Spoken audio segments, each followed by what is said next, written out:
Сәлеметсіздер ме? Бүгінгі білім беру жүйесіндегі инклюзия тақырыбы төңірегіндегі сұхбатымызға қош келдіңіздер. Бүгін бізде қонақта бастауыш сынып мұғалімі, 2025 жылдың үздік мұғалімі, Самғау жастар сыйлығының лауреаты Қамбарова Нұрсұлу Базарбайқызы. Бүгінгі сұхбат барысында Нұрсұлу Базарбайқызының инклюзивті ортаны дамыту барысындағы тәжірибелерімен бөлісіп, пайдалы ақпараттар алатын боламыз. Бізбен бірге болыңыздар. Сәлеметсіз бе, Нұрсұлу Базарбайқызы, біздің бүгінгі сұхбатымызға қош келдіңіз. Ең алдымен бізге өзіңізді толығырақ таныстырып өтсеңіз. Сәлеметсіз бе, қайырлы күн. Мен Қамбарова Нұрсұлу Базарбайқызы, Қызылорда қаласы, Тәкей Сейітов атындағы 264-ші мектеп-лицейінің бастауыш сынып мұғалімі, педагог зерттеушімін. Бұл мамандық мен үшін жай мамандық емес, үлкен жүрекпен, жауапкершілікпен келген мамандық. Бұл салада үлкен сапалы білім беріп қана қоймай, балаларға жүрекпен, оларға сенім артып, болашақта мықты маман тәрбиелеу менің басты ұстанымым болып келеді. Нұрсұлу Базарбайқызы, сіз өзіңіз ерекше білім беру қажеттілігі бар балалармен қанша уақыттан бері жұмыс жасап келе жатырсыз? Мен 2011 жылдан бастап ерекше білімді қажет ететін балалармен жұмыс жасап келемін. Әртүрлі қиындықтар мен қуаныштарын бірге көрдім. Қазіргі кезде олар студент болды, біреуі әлі оқушы, олардың жетістіктерін көріп, мен үшін үлкен қуаныш болды. Кемшіліктерін емес, олардың мүмкіндіктеріне назар аудару менің ұстаздық жолымда үлкен серпінге әсер етті. Сіз өзіңіз ерекше қажеттілігі бар балаларды оқыту процесінде өзіңізге ең қолжетімді әдіс-тәсілдер ретінде қандай әдіс-тәсілдерді қолдандыңыз?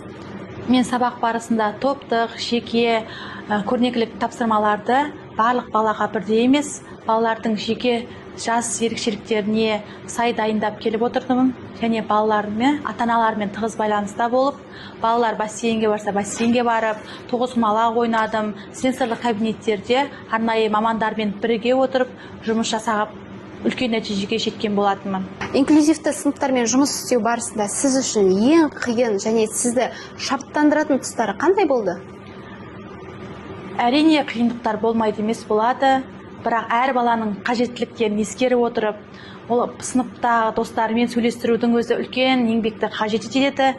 Менің тәжірибемде көбінесе математик балдар кездесті, ерекше білімді қажет ететін, бірақ сөздік қорын дамытуда да, минутқа оқуда да, өлең жаттатуда да мен үшін үлкен қиындықтар болды. Бірақ соны математика арқылы дамытып, олардың өлең жаттағандарын көргенде мен үшін үлкен марапат сол болды деп ойлаймын. Дұрыс айтасыз, баланың жетістігіне қуана білу, ол үлкен өзіңіз үшін де, бала үшін де өте көп көмегін тигізетін, үлес қосатын нәтиже деп ойлаймын. Сіз қазіргі заманның үздік педагогы 2025 жылғы байқауға қатысып, сол байқаудың байқау амбассадоры атағына ие болдыңыз, иә? Ал енді сіз осы байқау барысында қандай жетістігіңіз үшін жеңіске жеттім деп ойлайсыз? Сол тұстары туралы айтып беріңізші. Қазіргі заманның үздік мұғалімі 2025 атану менің 10 жылдық тәжірибемнің еңбегімнің қайтқан кезеңі десе де болады ғой. Қазақта еңбек түбі береке дейді. Сол еңбегіме берілген марапат деп, сенім деп білемін. Бұл жолда еңбек ету үлкен сабырлықты, төзімділікті қажет етеді деп ойлаймын. Енді сіз осы байқауға қатысу туралы және де осы байқаудың марапаттау рәсіміне шақырту алдыңыз ғой. Сол туралы қалай білдіңіз? Және де осы байқауға қатысуға сізге не түрткі болды? Мен қазіргі заманның үздік мұғалімі 2025 байқауына қатысуға мектеп тарапынан ұсыныс түсті. Мен бұл ұсынысты үлкен жауапкершілікпен, қызығушылықпен қабыл алып, осы жұмыстарды атқаруға кірістім. Жұмыстарымды жасаған онлайн түрінде жіберіп, бір айдың көлемінде маған марапаттау туралы хабарлама келді. Бірақ нешінші орын алғанымызды білмейміз. Қызылорда қаласынан 3 мұғалім қатысқан болатынбыз. Академиялық адалдық саясатына байланысты тек біз марапаттау сәтіне барып, басқа да ұстаздарымыздың тәжірибесін көруге баратын болдық. Бірақ жеңіске жеткенімді әлі білген жоқпын. Енді Нұрсұлу ханым, сіз осы байқауға қатысу арқылы инклюзияға және де өзіңіздің кәсіби тәжірибеңізге қандай жақсы жағынан көзқарасты қабылдай білдіңіз? Бұл байқау менің тәжірибемді одан арғай дамытуыма үлкен үлесін қосты. Ерекше бала тек сыныпта білім ғана алып қана қоймай, сыныптастарымен толыққанды сезіне білу, және басқа да әріптестерімнің жұмыстарын көріп, менің бұрынғы жұмыстарымды саралап, әрі қарай дамыту керектігімді және әріптестеріме оны талқылауға салуға, кемшіліктерім болса, жетістіктерім болса, әрі қарай дамытуға көмегін көп тигізді. Ерекше қабілеті бар балалармен жұмыс жасау барысында сізге не шабыт береді? Ерекше балаларды жұмыс жасау барысында ең бірінші балалардың шынайылығы маған шабыт береді. Апай менің қолымнан мына жұмыс келді деген сол күні балалар үшін де мен үшін де үлкен бір жетістік деп білемін. Балалардың әрбір қуанышын, әрбір сәтін, жақсы сәттерін көру мен үшін үлкен шабыт. Менің қолымнан келеді деген сөзді естіген сайын мен үлкен шабыт ала бастаймын ғой. Енді сіз сол өзіңіздің тәжірибеңіздегі сізді шабыттандырған тұстарына мысал келтіре аласыз ба? Менің шабыттандырған сәттерім балаларымның абай өлеңдерін жатқа айта бастаған сәттері, қатты логикалық есептерін шығара бастады. Барлық тақырыпты меңгере бастаған кезде менің 4 жылдық еңбегімнің далаға кетпегенін сезіне бастадым. Бұл нәтиже 1 жылда келетін нәтиже емес, сабырды қажет ететін. Қазақта айтады ғой, сабыр түбі сары алтын дейді. Сол нәтижені ата-анамен бірге ұзақ күтіп, бірақ нәтижесін көргенде үлкен жүрекке шабыт сыйлайды.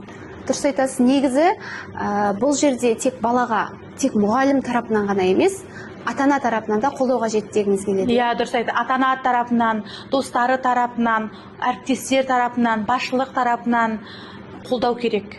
Енді осы байқаудың нәтижесінде сіз өзіңізге осы байқау барысында өзіңізге алған жаңа идеяларды өз тәжірибеңізде қолданып көрдіңіз бе? Бұл Clover Foundation қоры инклюзивті білім беру саласында маған үлкен қолдаулар білдірді. 80 сағатты курстар оқыдым және халықаралық деңгейдегі саммитке қатысуға, ол жақта үлкен Алматы қаласында болды. Ол жақтағы саммитке қатысып, мен өзімнің тәжірибеме жаңа технологияларды және ерекше білімді қажет ететін балаларға арнайы оқулықтарды, арнайы дәптерлерін, жаңа технологияларды пайдаланып, профессор ғалымдармен кездесіп, оларды қалай сауықтыру, қоғамға қосу жолында үлкен семинарларға өтіп, тәжірибемен бөлісіп, олардан да тәжірибе алып қайтқан болатынмын.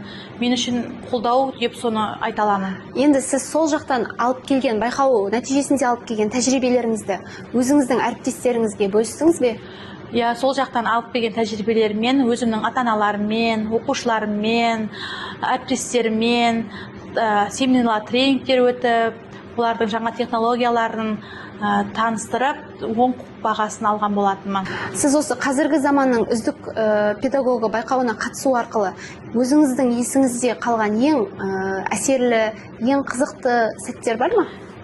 Бұл қазіргі заманның үздік мұғалімі 2025 байқауына қатысқан сәттердегі ең қызықты сәт Астана қаласына барып, марапаттау сәті мен үшін жоғары деңгейде, атмосферасы, және үлкен профессор ғалымдардың тәжірибесімен бөлісуі, және өзімді сол сәтте атымды сахнаға шақырған кездегі сезімім ерекше есімде қалған сәт болды.